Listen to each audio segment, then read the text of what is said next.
We start out in 1967. At this time, the streets of California were a complete toss-up. At most, neighborhoods had their own small affiliations. For example, in East LA you had Maravilla and White Fence, but there were no larger establishments that tied multiple cities together. So if you were from East LA and went up to Santa Cruz for a weekend, there were absolutely no problems. People from up north wouldn't bother you for being from LA or because of any affiliations. And of course, the same was true in reverse. However, in 1968, that concept would start to change. Now, if you entered the prison system, you were faced with a difficult choice. You either fend for yourself or you join one of two organizations. It's either La M or NF. And for those who don't know, these are two bitter rivals in the system. Well, here's how it played out. NF consisted of over 90% Northern Californians, and on the other hand, La M consisted of the reverse. So naturally, it became a battle of Northern and Southern California. At first, it was just in the system, but then it spilled over into the streets.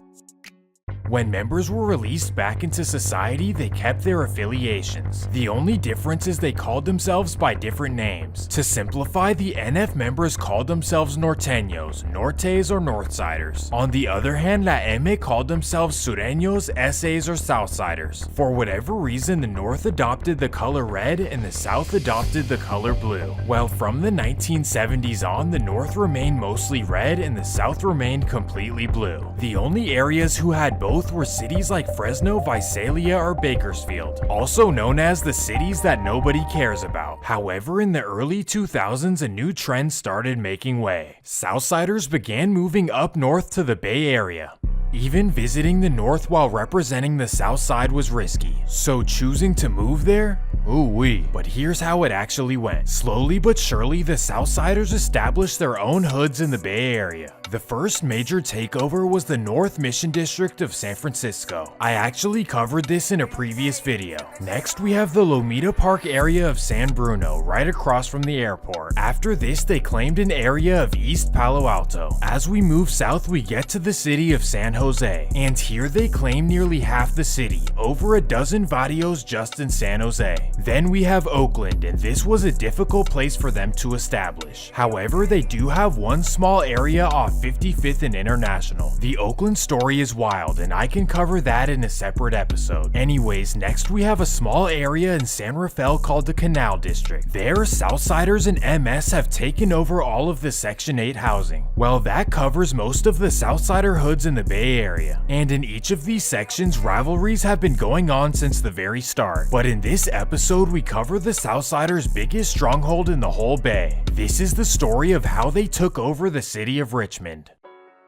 Welcome to Richmond, California, a city plagued by poverty, violence, and polluted air. Since the very start, Richmond has been a tough blue-collar city, but things got unbearably bad in the 1990s. In 1992, Richmond was rated as the most dangerous city in America with a homicide rate of 68 per 100,000. And for this reason, thousands of residents began leaving for suburban cities like Vallejo or Pittsburgh. And as a result of this exodus, the cost of living became extremely cheap. This attracted hardworking immigrants and low-income residents of Southern California. Well, naturally, as they moved up to Richmond, many of these people brought their affiliations with them. They settled mostly in the flatlands of Richmond, which is comprised of three areas: North, Central, and South, all being equally as bad. Well, when they moved in, they realized that this was much different than LA. Here, colors don't matter, people just represent their street or project. Well, the Southsiders weren't really liking this structure, so they brought their LA mentality with them. They decided to form 4 barrios in Richmond.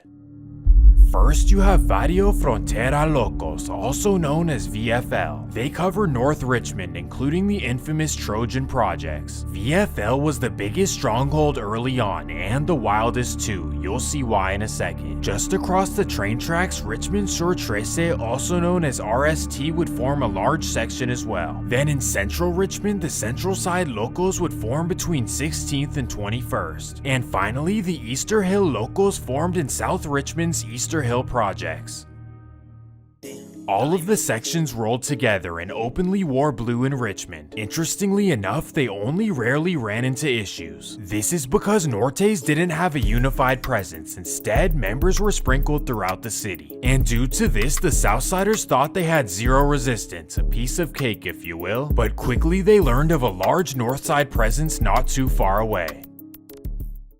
The unincorporated city of San Pablo is located right above Richmond. Technically, it's not Richmond, but it's basically the same thing. The only difference is that the entire city of San Pablo is covered by Northsiders. And despite being its own city, these guys are only a couple blocks away from North Richmond. Well, when these guys found out about each other, things got really bad. The 2000s became a true battleground between red and blue. You never knew what could go down on any given day.